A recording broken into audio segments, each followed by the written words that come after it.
talking about you're such a quiet, humble guy in the secondary. How do you balance that being your personality with now you're the elder statesman of that group right there? Right. I mean, that's just who I am at heart, but I have that competitive spirit to bring it out of me. I love to compete at the highest level with the highest people. So just being able to play that position, because with playing DB, you gotta be something in you. I think that competitive spirit just brings it out. What is something in you? What does that look like for you when you get on the field? I just think I just want to be the best at what I do, no matter what it is, and I want to compete with the best people there is to compete with. And I think being in the SEC, being in Georgia, that's something that I get the honor to do every day. So just being able to go out there and just be who I am. And I started playing DB a little later in life. I was predominantly offense in high school, so I didn't really get indie work until I got to college. So just kind of being behind and just wanted to be the best that I can be.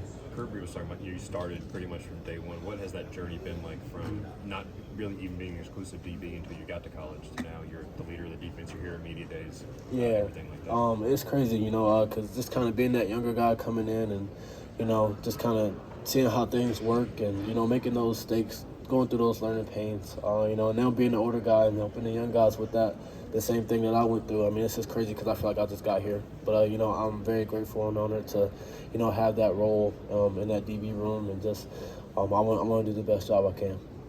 Was there a moment, maybe it was this offseason, maybe towards the end of last season, when you realized you're becoming one of the older guys, the leaders? Maybe when a younger player came to you or something like that?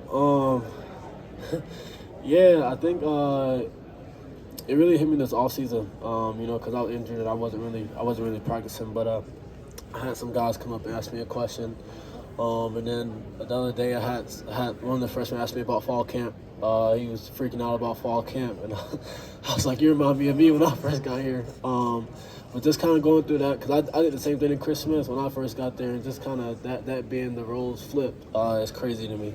Speaking of the younger guys, who are some of the younger guys that you're excited to play alongside this year? There's a lot, man. I think KJ is one of them. Ellis, he's gonna be one of them. And then you got guys from last year that were on the team that are still young. If you ask like Cho Bowles, Jordan Hall, those type of guys.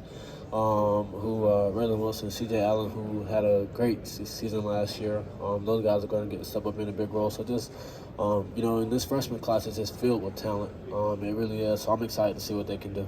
Malaki, a couple of your former teammates are at Kentucky now, Brock Vandegrift, Hopkins Johnson. What's it going to be like playing against them, and what it's going to be like not having them with you when you're out there on the field when y'all facing off? Yeah, it's going to be fun for sure. I was doing a little thing Friday for Roback, and I was at Brock's old school, so I sent him a video and I was just messing with him. But it's going to be special for sure. I'm excited.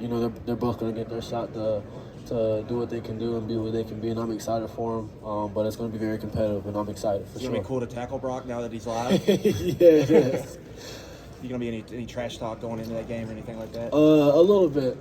Nothing crazy, but a little bit. Brock's not a slider either, so yeah. I'm gonna get a hit or two, hopefully. Have you played the new video game yet, or what do you think about your rating? No, I haven't. I'm waiting to get back home so I can play it.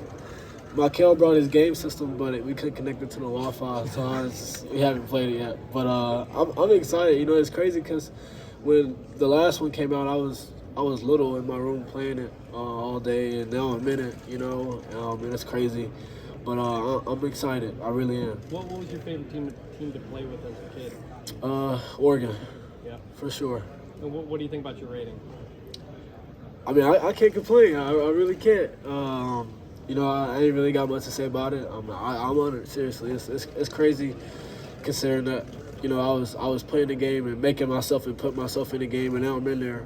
So I'm very blessed. You guys are playing Clemson week 1. It's a battle of the Jefferson guys, you against Sammy Brown for the first time. Has there been trash talk? Have you guys talked about it this offseason, or are you guys still heads down right now? Just heads down right now. I ran into his dad the other day, and we had talked about it. But, he's doing good things up there, too. I'm hearing stuff about him. So I know he's going to have a really good year, but I'm excited for sure.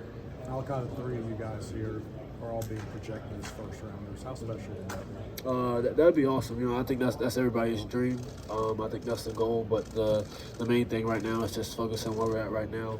You know, these next couple of weeks just focusing on us, and then, you know, a few weeks after that, just hitting on Clemson and just taking it day by day. And what does it mean to you to be alongside these guys here? I mean, it really is an honor. You know, when you got guys like Carson Beck and Malaki Williams, just the type of guys that they are, the type of players that they are, just to be here with them and the connection that I have with them, it's just special.